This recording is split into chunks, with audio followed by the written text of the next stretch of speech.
विघ्नहर्ता श्री गणेश, श्री गणेश, श्री गणेश। इन असुरों का वध करने हेतु सर्वप्रथम मुझे भी देवी मातंगी रूप में आना ही होगा। किंतु प्रभु महाशिव के मातंग रूप में प्रकट हुए बिना मैं देवी मातंगी स्वरूप कैसे ले सकती हूँ? और उसके लिए तो प्रभु को स्तंभन से बाहर आना होगा। और यदि वो अपनी स्तंभित अवस्था से बाहर आ गए तो उनके पांव स्वतः कहीं भंडासुर की ओर न बढ़ जाए। यदि प्रभु महाशिव मेरे साथ आ गए तो मेरी विजय निश्चित हो जाएगी। इसलिए अब इनके पास दो ही विकल्प शेष हैं।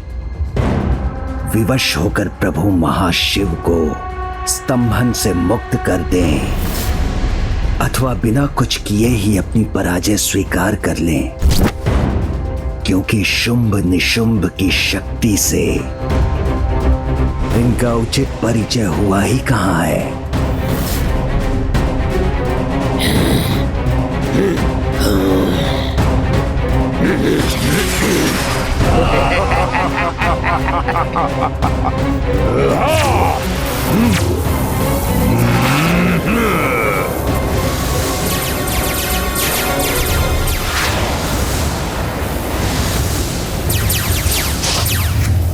अब इस जटिल समस्या का समाधान तो तुम्हें ही ढूंढना होगा पुत्र गणेश, क्योंकि ये देवी कवच अब अधिक समय तक स्थिर नहीं रह सकेगा।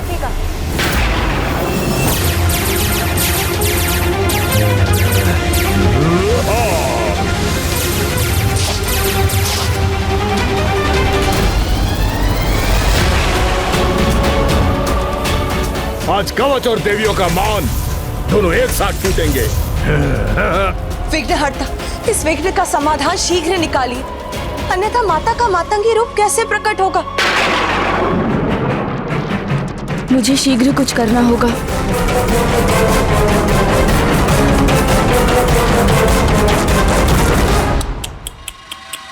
कोई हल नहीं है इसका।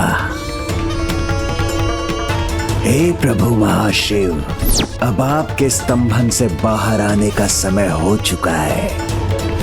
अब तो चित भी मेरी और पट भी मेरी।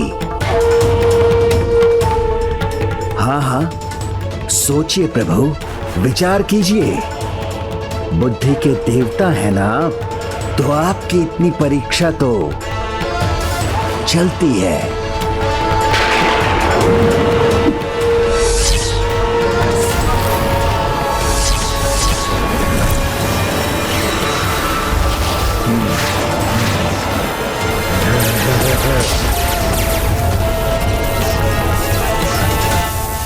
ये दुष्ट तो देवी कवच को नष्ट करने के लिए पूर्ण रूप से तत्पर है।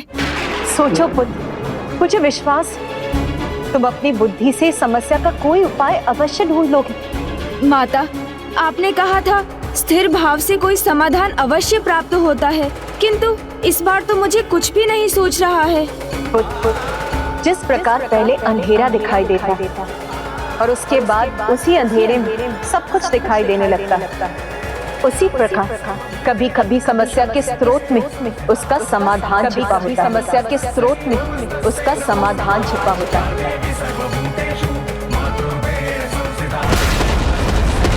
कभी कभी समस्या के स्रोत में उसका समाधान छिपा होता है। समस्या के स्रोत में ही उसका समाधान भी छिपा होता है।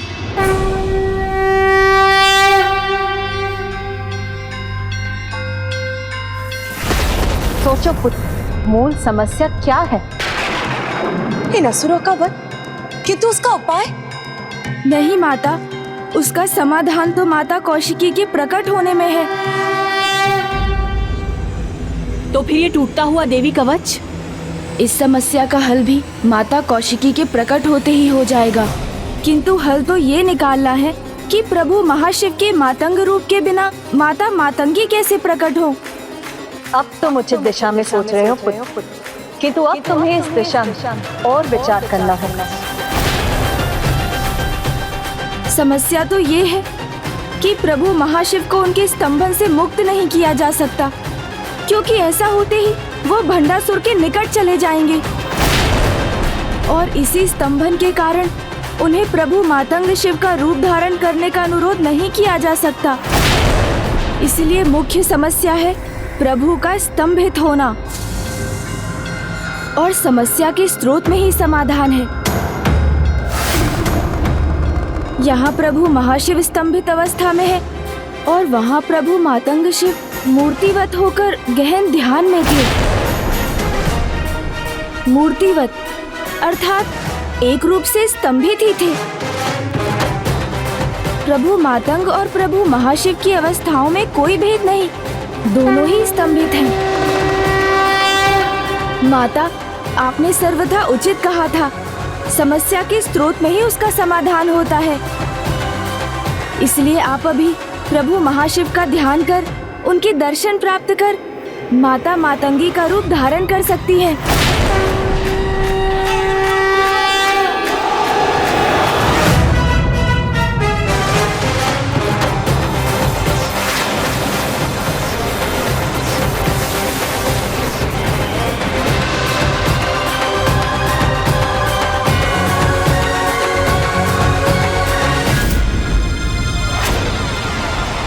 माता पार्वती ने भी तो प्रभु मातंग की समाधि की स्तंभित अवस्था को देख माता मातंगी का रूप धारण किया था। तो फिर एक ही अवस्था के दो भिन्न परिणाम कैसे हो सकते हैं? और उससे भी बड़ा सत्य तो ये है माता कि प्रभु को हम उनके जिस रूप में स्मरण करते हैं वो हमें उसी रूप में प्रत्यक्ष दर्शन देते हैं। मैंने उचित कहा ना माता?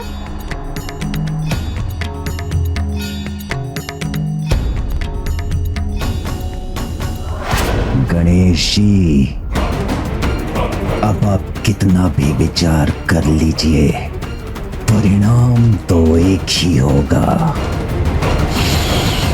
मेरी विजय।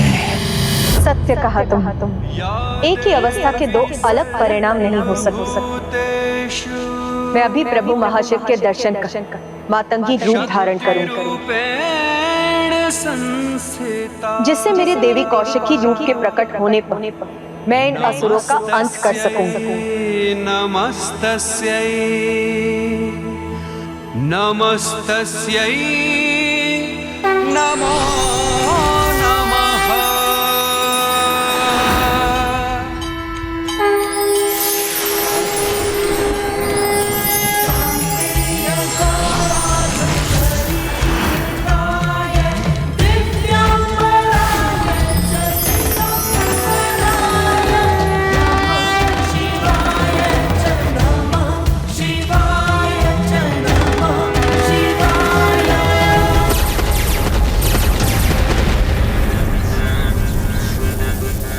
माता के यहाँ से लुप्त होने के कारण उनका देवी कवच भी दुर्बल पड़ता जा रहा है।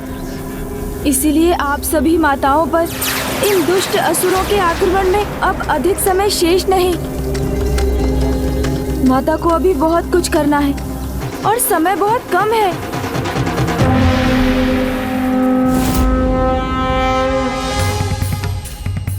प्रभु, यदि आप मेरे हित में स्तब्ध हैं, अपना प्रत्यक्ष रूप खोकर अप्रत्यक्ष हो रहे हैं, तो मैं भी आपका साथ अवश्य दूंगी।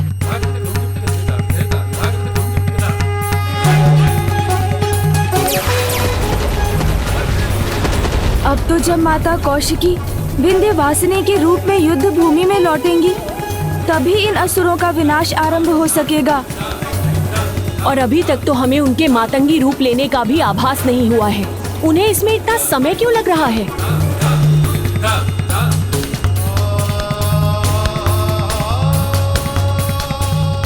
ये तो अति उत्तम है कि अब ये दोनों भी स्तंभित हो गए हैं।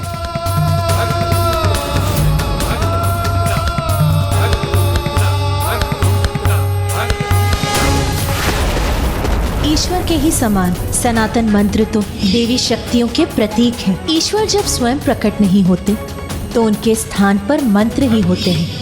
हे माता, यहाँ आपकी आवश्यकता है। शीघ्र यहाँ आकर जो भी आवश्यक है वो करने की कृपा कीजिए माता। ओम श्री मात्रे नमः। ओम श्री मात्रे नमः।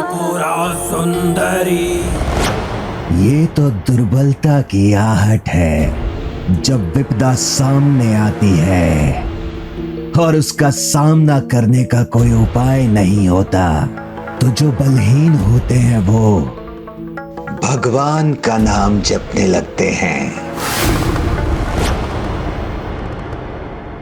पुत्र, विपत्ति हो या अनुकूल परिस्थिति, भगवान के लिए भक्त और भक्त के लिए भगवान एक ही समान होते हैं। इसीलिए पुत्र, किसी भी परिस्थिति में भगवान का स्मरण करना दुर्बलता नहीं, भक्ति है, जिससे कोई भी असंभव कार्य संभव हो जाता है। इसे ही तो कहते हैं भक्ति की शक्ति, भक्ति की शक्ति, भक्ति की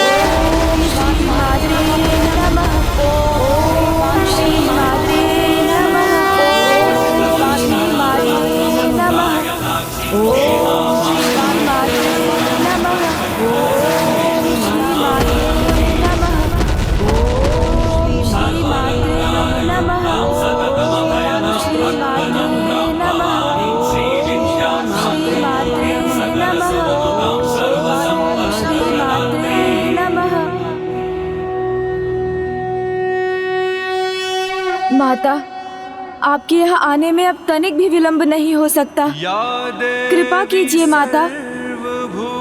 ओम श्री मात्रे नमः। शक्ति रूपेण मुझे क्षमा कीजिए प्रभु, आपको स्तंभन से बाहर निकाल सकूं, उसके लिए मुझे अभी और समय लगेगा। सर्वप्रथम मुझे भंडासुर से युद्ध कर इस युद्ध का अंत करना होगा। ओम मातंग महाशिवाय नमः। ओम मातंग महाशिवाय नमः। ओम मातंग महाशिवाय नमः।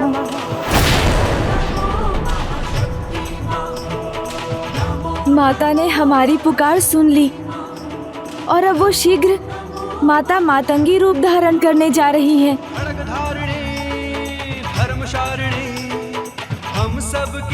ओम मातंग महाशिवाय नमः।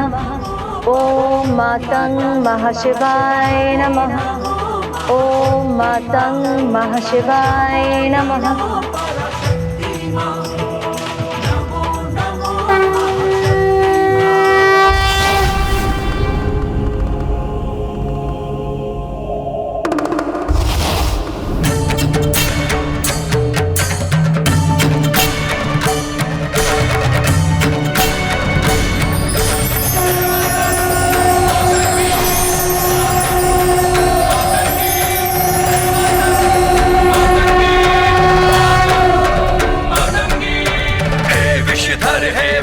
बिहारी भस्म में रंजित अद्भुत होरी।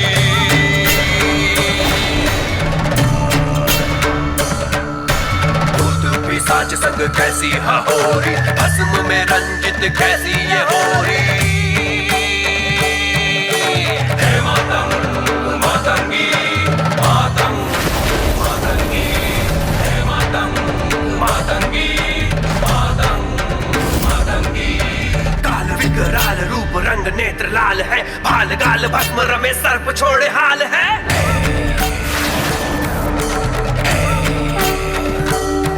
ओम ऐं भगवती मातंगेश्वरी। ओम ऐं भगवते मातंगेश्वरी। नहीं नहीं, कुछ नहीं कर सकती तुम देवी, कुछ नहीं।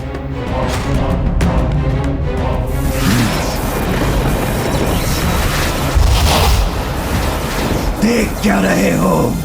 आक्रमण करो और उस देवी के लौटने के पहले उसकी सेना का अंत करो।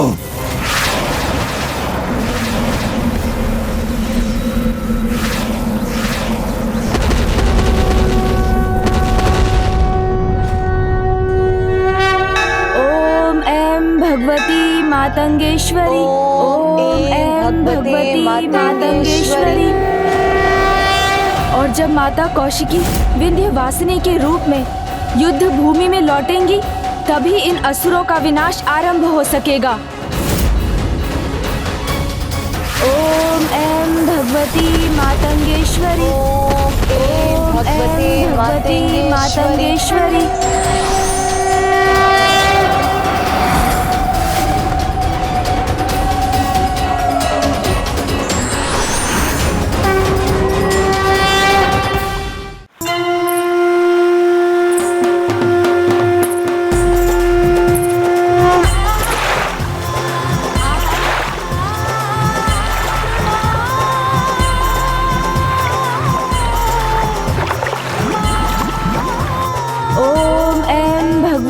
मातंगेश्वरी। एं भगवते मातंगेश्वरी। मातंगेश्वरी। एं भगवते मातंगेश्वरी। एं भगवते मातंगेश्वरी।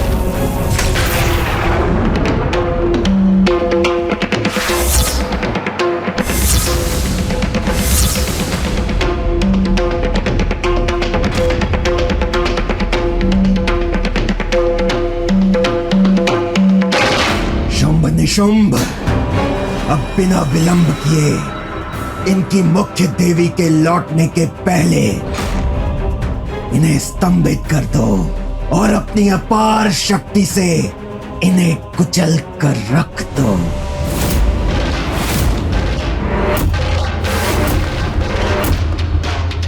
अब आनंद आएगा मुझे।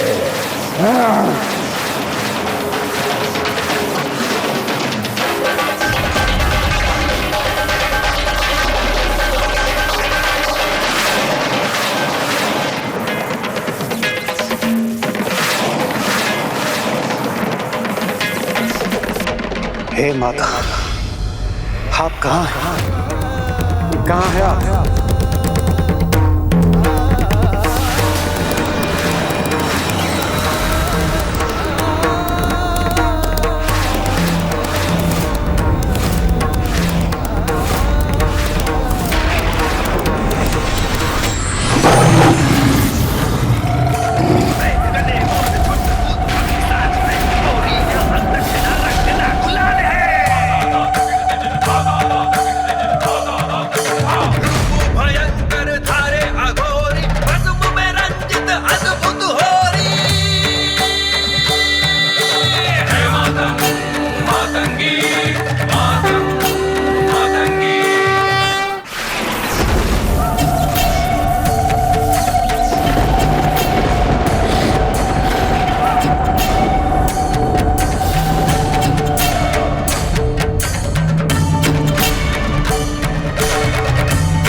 कैसी हहोरी भस्म में रंजित कैसी ये होरी। हे मातंगी मातंगी।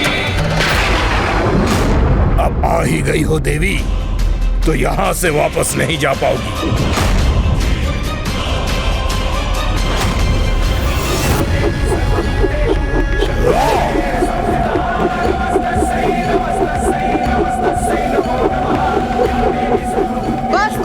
अब और अवसर नहीं दूंगी मैं तुम्हें।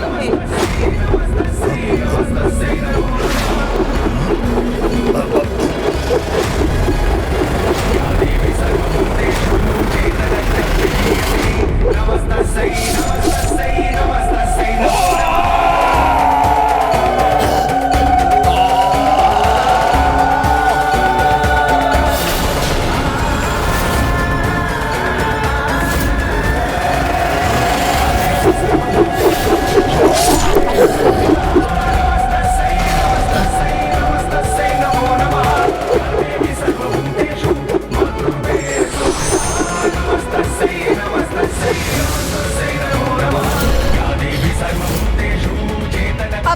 यहाँ। साहस है तो करो आक्रमण। इसने तो युद्ध आरंभ होने के पूर्व ही मेरे योद्धा धूम्रलोचन का वध कर दिया।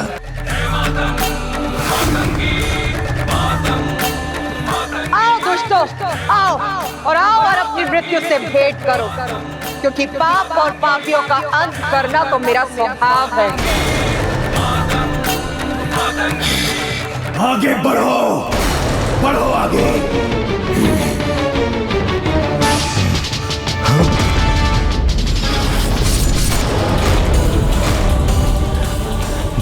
जिस युद्ध का परिणाम हमें पता है, उसे दोहराने में क्या लाभ है? इसी देवी से तो हम सब पराजित हुए थे। एक बार पुनः पराजित होने में भला क्या बुद्धिमानी है? मेरा आदेश है, आक्रमण करो। क्या मेरे शब्द से ही भयभीत हो गए? भयभीत होना तो असुरों का स्वभाव नहीं, फिर ये एक अबला नारी से कैसे भयभीत हो गए?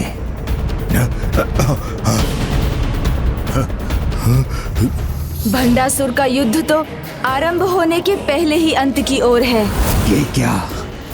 एक नारी के शब्द सुनकर तुम सबका रक्त शिथिल कैसे पड़ गया? वो असुर ही क्या जिसका रक्त अपना ताप खो दे? भंडासुर ऐसा होने नहीं देगा। असुरों के रक्त में उबाल मैं लाकर रहूंगा।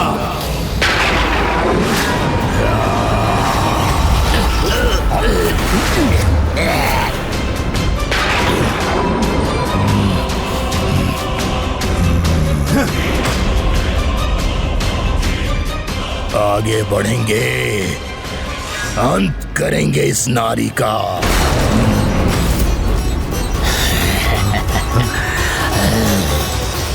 तुम कुछ समय और इस नारी को उलझा कर रखो।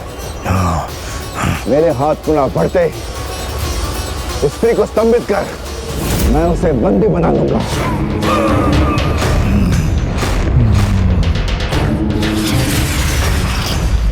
शुंभ, अस्त्र प्रहार करना तो दूर, उसे एक पग भी आगे बढ़ने का अवसर नहीं देंगे। आप व्यर्थ में चिंतित ना हो।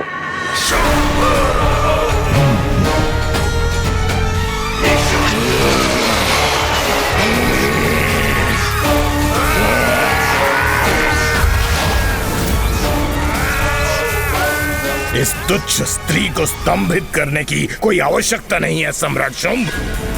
हम तो इसे बड़ी सरलता से बंदी बना लेंगे।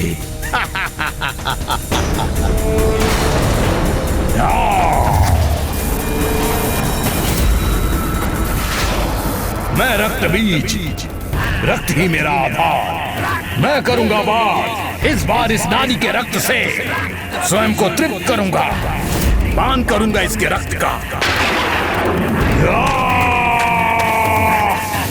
ये सभी असुर एक साथ माता और उनकी सेना पर आक्रमण कर रहे हैं।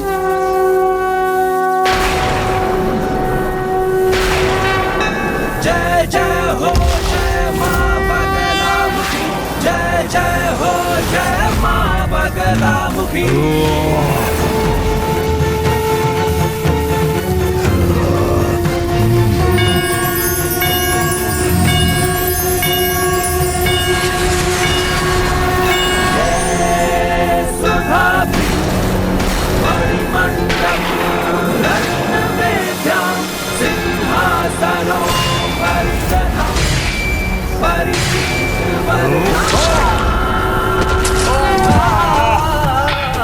भ्राता मुंड, ये क्या? इस स्त्री की तो छाया भी युद्ध कर रही है। भ्राता चंड, छाया हो या काया, हमारी शक्ति के सामने सब तुच्छ है।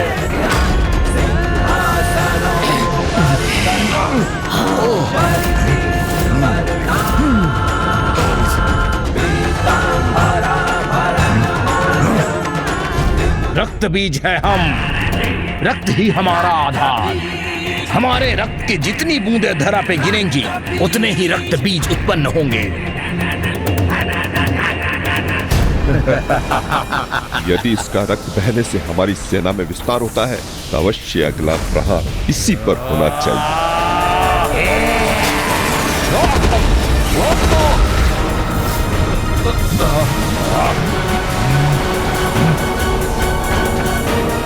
हमारी इन विद्युत तरंगों से अब तुम्हारा बच पाना संभव नहीं है, मूर्ख स्त्री।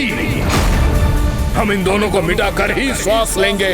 मूर्ख, जो अपने काल को अपने सामने देख उसे ही भारी स्वर में चुनौती दे, उससे बड़ा मूर्ख तो और कोई हो ही नहीं सकता। इसलिए मूर्ख मैं नहीं, तुम हो मूर्ख। अब समय आ गया इन्हें अपने विकराल रूप से परिचित कराने का।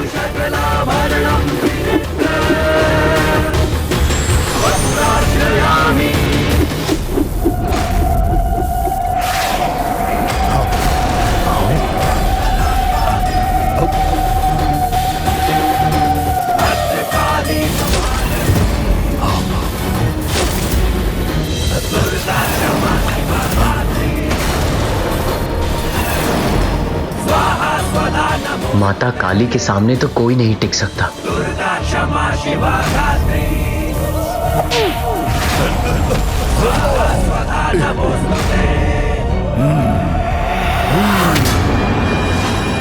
बहुत हुआ तुम्हारा शक्ति प्रदर्शन, अब और नहीं। अब हमारे विद्युत अस्त्र अंत करेंगे तुम्हारा। अंत तो निश्चित।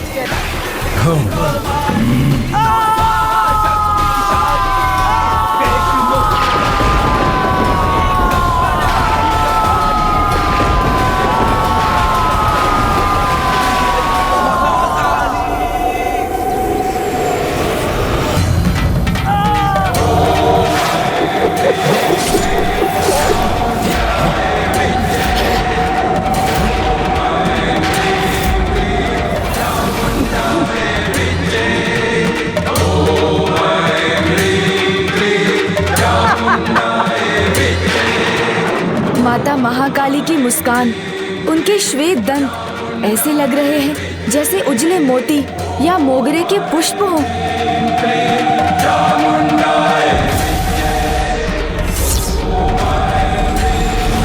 चंड और मुंड जैसे भयानक असुरों का अंत कर दिया इस देवी ने।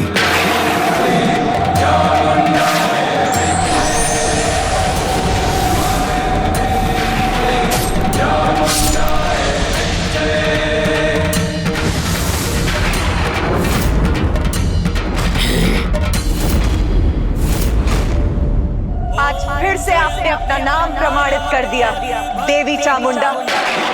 देवी चामुंडा महाकाली की जय। देवी चामुंडा महाकाली की जय। देवी चामुंडा महाकाली की जय। ऐसे अवाक क्यों खड़े हो तुम? असुरों की प्रतिष्ठा धूमिल मत होने दो। आगे बढ़ो और आक्रमण करो।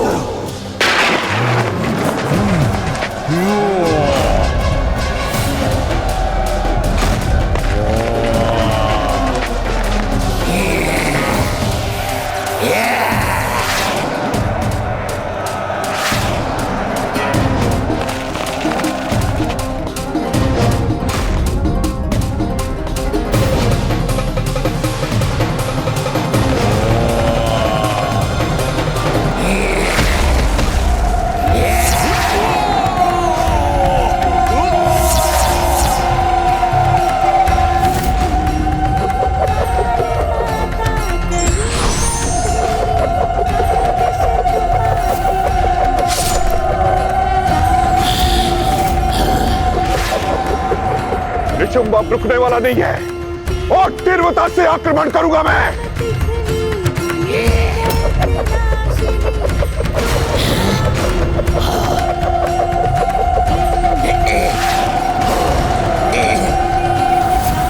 हम सुरक्षित हैं। हाँ भ्राता, हमें कोई क्षति नहीं पहुंची। भ्राता निशुंभ, छलांग लगाओ, तभी हमें रक्षा होगी। इसका अवसर का है भ्राताश्री।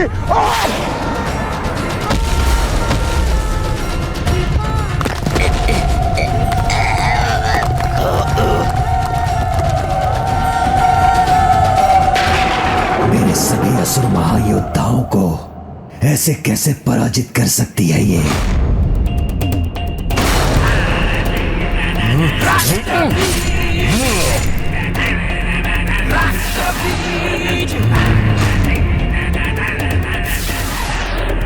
मूर्ख! से क्या किया तुमने?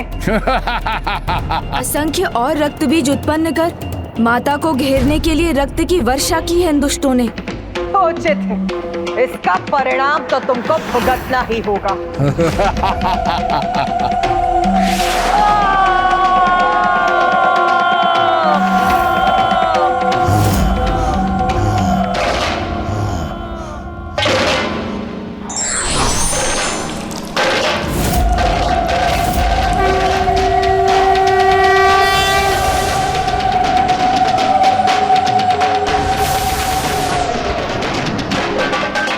ये लाल धूम्र तो माता के लाल आंचल के समान है।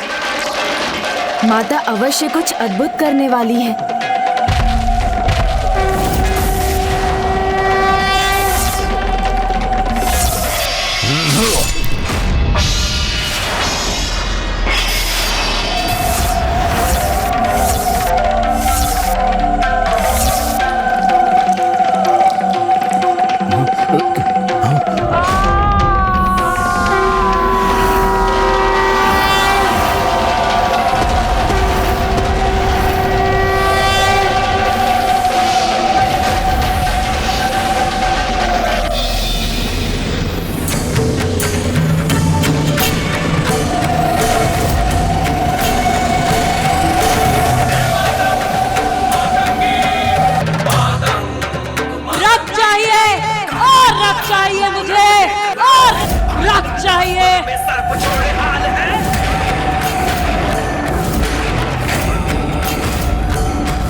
इस सृष्टि के अंत में ही मेरा आरंभ छिपा है।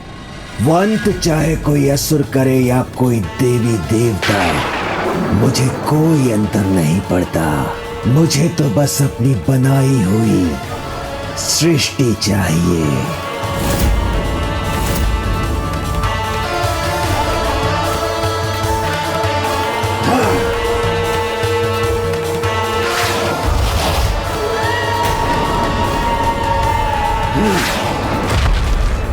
अब शीघ्र ही जब ये सब समाप्त होगा और सब नष्ट होगा तो एकमात्र भंडासुर ही शेष रह जाएगा।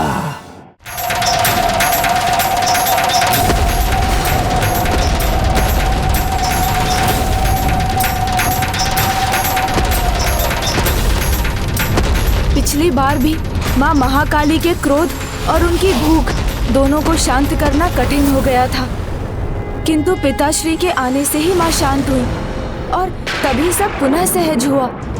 पिताश्री महादेव रौद्र हैं, तो शांति और संतुलन के रक्षक भी हैं। उनका अनंत शांति संपन्न रूप ही माता को शांत करा सकता है, किंतु प्रभु महाशिव तो स्तंभित हैं। हम उनका आवाहन तो नहीं कर सकते, किंतु मुझे विश्वास है पिताश्री प्रभु महादेव के आगमन से ही हमारी सहायता हो जाएगी, क्योंकि प्रभु महाशिव और महादेव का मूल तत्व तो एक ही है। पिताश्री, हे महादेव, हमें आपकी आवश्यकता है। दर्शन दीजिए पिताश्री, क्योंकि आपके ही दर्शन से माँ महाकाली का ये रौद्र रूप शांत हो सकता है। महाकाली का ये रौद्र रूप शांत हो सकता है।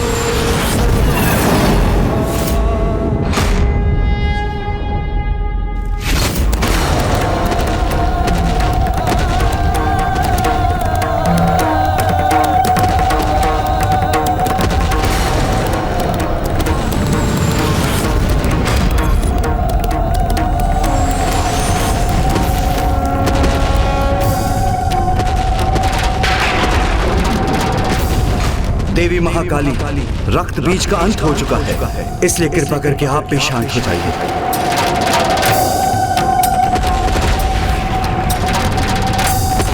देवी महाकाली, देवी महाशक्ति, शांत हो जाइए, शांत हो जाइए, शांत हो जाइए। मैं आपसे निवेदन करता हूँ, शांत हो जाइए, कृपा करके शांत हो जाइए। माता महाकाली तो पिताश्री महादेव का अनुरोध सुनकर भी नहीं रुकी, तो मुझे सभी ब्रह्मांडों से समस्त प्रभु महादेव का आवाहन करना होगा। कदाचित उनका संयुक्त शिव तत्व माँ को शांत करने में सहायक बन सके।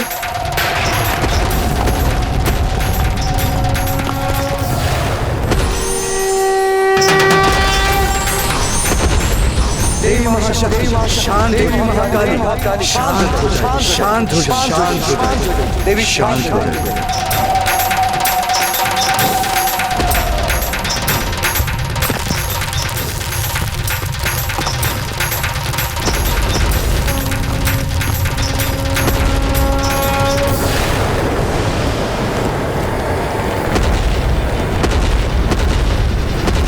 भंडासुर वही हो रहा है जो तुम चाहते हो, विस्फोट। अब इसे कौन रोक सकता है, क्योंकि जो इसे रोक सकता है वो तो स्तंभित है। भंडासुर, तुम्हारी जय हो। देवी महाशक्ति, देवी महाकाली, शांत हो जाए, शांत हो जाए, देवी शांत हो जाए। माता, पिछली बार तो माता महाकाली पिताश्री के आगमन से ही शांत हो गई थी, तो इस बार ऐसा क्यों नहीं हो रहा है? मेरी सहायता कीजिए माता, अन्यथा इस सृष्टि में कुछ भी शेष नहीं रहेगा। हमें प्रभु महाशिव का आवाहन करना ही होगा माता। उन्हें स्तंभन से बाहर आना ही होगा, अन्यथा सब कुछ नष्ट हो जाएगा। ईश्वर के लिए धर्म के साथ रहना ही उनका कर्तव्य है, और प्रभु महाशिव तो धर्म का ही साथ देंगे, ना कि उस पापी अधर्मी भंडासुर का। माता, मेरी पुकार सुनिए, मेरी सहायता कीजिए। मैं आपसे निवेदन करता हूँ, कृपा करके शांत हो जाइए, शांत हो जाइए। माता, दया कर प्रभु महाशिव का आवाहन कीजिए। अब हमें बहुत विलंब हो चुका है पुत्र गणेश। अब प्रभु महाशिव को उनकी स्तंभित अवस्था से बाहर निकालकर यहाँ लाना असंभव के समान हो चुका है, क्योंकि अब वो सगुण से निर्गुण अर्थात साकार से निराकार हो रहे हैं। क्योंकि अब वो सगुण से निर्गुण अर्थात साकार से निराकार हो रहे हैं। प्रभु महाशिव सगुण से निर्गुण हो रहे हैं, निराकार हो रहे हैं। अब उनके प्रत्यक्ष रूप का थोड़ा ही अंश अप्रत्यक्ष होना शेष।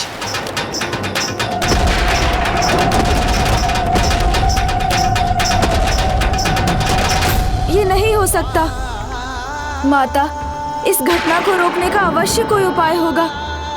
कृपा कर आप ही बताइए मुझे। इस प्रकार संसार से शिव तत्व का लुप्त होना सृष्टि के संतुलन पर संकट के घोर बादल का छाना है।